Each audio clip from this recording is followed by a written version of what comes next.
जय हिंद मेरे प्यारे साथियों, आप सभी को आपके अपने YouTube channel physics with Bon Prakash sir में स्वागत है। तो मेरे प्यारे साथियों, हम लोग 10 क्लास के समांतर श्रेणी चल रहे थे और एक्सरसाइज 5.2 के पहला प्रश्न हम लोग चल दिए थे। दूसरा प्रश्न में चल रहे हैं। दूसरा प्रश्न में क्या कहता है, निम्नलिखित में सही उत्तर चुनिए।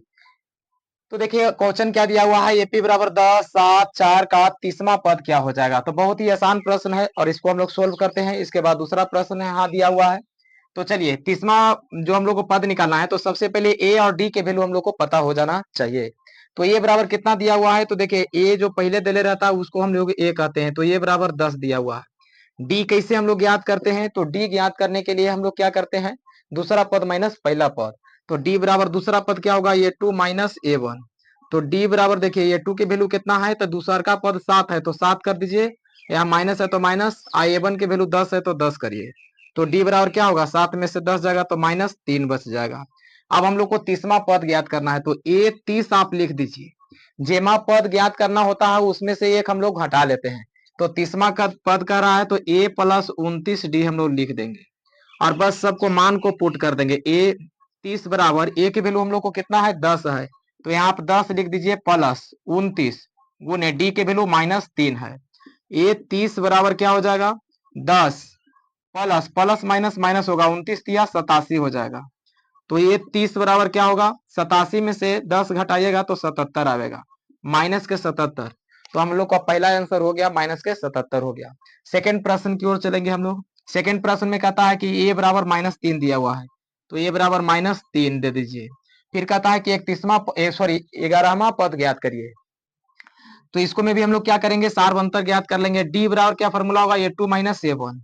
ए टू के वैल्यू कितना दिया हुआ है, माइनस 1/2। तो डी बराबर माइनस 1/2, यहाँ सूत्र से माइनस और ए में भी माइनस लगा हुआ है, 3 में भी, तो माइनस कर देंगे। डी बराबर माइनस 1/2 माइनस माइनस प्लस 3 हो जाएगा। डी बराबर एलसीएम आप ले लीजिए, तो यहाँ 2 हो जाएगा -1 और 1 दूनी के 2 तो 3 दूनी के 6 हो जाएगा। तो डी बराबर क्या हो जाएगा, 5/2, क्योंकि 6 में से गया था 5/2। बस निकाल देंगे हम लोग। 11वां पद का रहा है तो ए 11 बराबर फॉर्मूला क्या होगा, एक घट जाएंगे तो ए प्लस 10 डी हो जाएगा।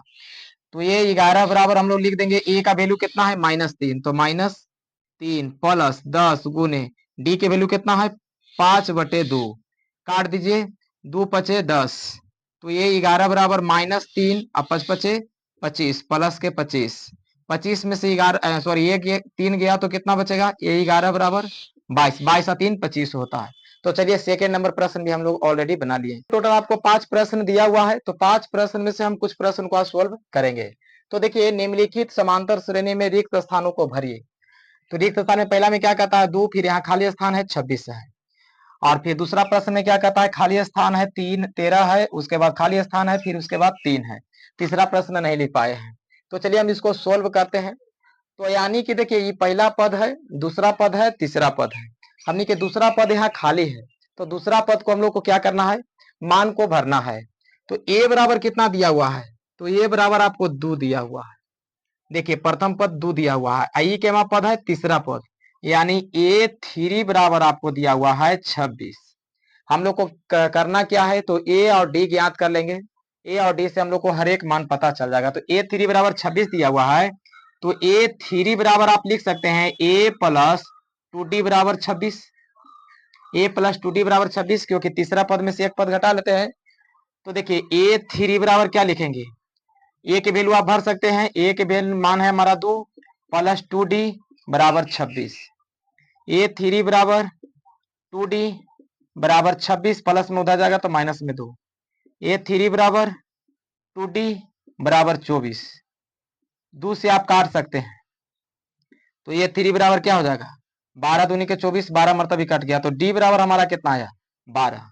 ए के वैल्यू 2 है और डी के वैल्यू हमारा 12 आया। पूछ रहा है दूसरा पद, तो दूसरा पद ए टू बराबर फॉर्मूला क्या होता है, ए प्लस डी। तो ए टू बराबर हम लोग लिख सकते हैं, ए के वैल्यू 2 है और डी के वैल्यू 12 है। तो ए टू बराबर 12 2 14। आंसर हमारा यहाँ क्या बना जाएगा, 14 हो जाएगा। उम्मीद है आप समझ गए। ऐसा प्रश्न जब भी दिया रहे तो इसको में ए और डी के मान हम लोग प्राप्त करते हैं। जैसे कि इस प्रकार के प्रश्न को, अगला प्रश्न हम लोग देखिए, दूसरा प्रश्न को आप समझिए। दूसरा में क्या कह रहा है, जे समझिए। दूसरा में क्या है, पहला पद हम लोग को ज्ञात करना है, दूसरा पद दिया हुआ है, फिर तीसरा पद हम लोग को ज्ञात करना है, चौथा पद दिया हुआ है। यानी कि दूसरा पद a2 आपको दिया हुआ है, यहां लिख देता हूं मैं, a2 बराबर आपको 13 दिया हुआ है, और a4 बराबर आपको 3 दिया हुआ है। और फिर कहता है कि a1 और a3 ज्ञात करिए। तो हम लोग निकाल देंगे। a2 बराबर फॉर्मूला क्या होता है, a2 बराबर फॉर्मूला होता है a प्लस डी, बराबर आपको 13 दिया हुआ है। a4 बराबर फॉर्मूला क्या होगा, तो a4 बराबर फॉर्मूला होता है a प्लस 3d, एक घट जाते हैं और बराबर 3। इस समीकरण हम लोग का एक हुआ, इस समीकरण 2 हो गया। उम्मीद है बात को आप समझ रहे हैं। a2 बराबर 13 दिया हुआ था और a4 बराबर 3 दिया हुआ है। हम लोग को a1 और a3 ज्ञात करना है। तो चलिए, बहुत ही अच्छा है। इसको में क्या करेंगे, चिन्ह को परिवर्तन कर देंगे, प्लस है तो माइनस, प्लस है तो माइनस, ए कट जाएगा। अब देखिए 3d में से 1d चल गया तो माइनस का 2d बचेगा, बराबर 13 में से 3 गया तो कितना बच जाएगा जी, 10, 10 बचेगा प्लस के 10। तो d बराबर 2 से काट दीजिएगा तो कितना मरतबी कट जाएगा, 5 मरतबी। d की वैल्यू हम लोग को आ गया कितना, तो 5। ए की वैल्यू हम लोग को पता नहीं है, तो d के मान समीकरण 1 में रखेंगे तो ए की वैल्यू पता चल जाएगा। तो लिख देंगे d का मान समीकरण 1 में, चलिए यहां लिख देते हैं d का मान समीकरण 1 में रखने पर, तो समीकरण 1 कितना है, 1 ही है। समीकरण 1 यहां लिख देते हैं, a प्लस डी बराबर 13 है, और d के मान हम लोग कितना रखेंगे, -5। तो a प्लस -5 बराबर 13। तो ये बराबर यहाँ पर आप लिख सकते हैं 13, माइनस है तो उधर जाएगा तो प्लस हो जाएगा 5। तो ए बराबर क्या होगा, 13 5 18, ए बराबर हम लोग को 18 प्राप्त हो गया। तो यहाँ ए के मान पूछ रहा था तो ए के वैल्यू 18 हो जाएगा। फिर तीसरा मान पूछ रहा है ए 3, तो ए 3 बराबर फॉर्मूला क्या हो, ए प्लस 2d। ए 3 बराबर क्या लिख देंगे, ए के वैल्यू तो 18 है, प्लस 2 गुने डी के वैल्यू -5 है। तो ए 3 बराबर 18 माइनस कितना हो जाएगा, 10, 5 दूनी के 10। तो ए 3 बराबर क्या हो जाएगा, 18 10, सॉरी घट जाएगा तो कितना हो जाएगा, हाँ 18 में से 10 जाएगा तो कितना बचेगा, 8, 10 और 8 18 हो जाएगा। तो यहाँ हमारा क्या हो जाएगा, आंसर 8 हो जाएगा। तो उम्मीद है आप बात को समझ गए हैं। वीडियो यदि अच्छा लगे तो लाइक और सब्सक्राइब करिएगा। हम लोग मिलेंगे नेक्स्ट वीडियो में।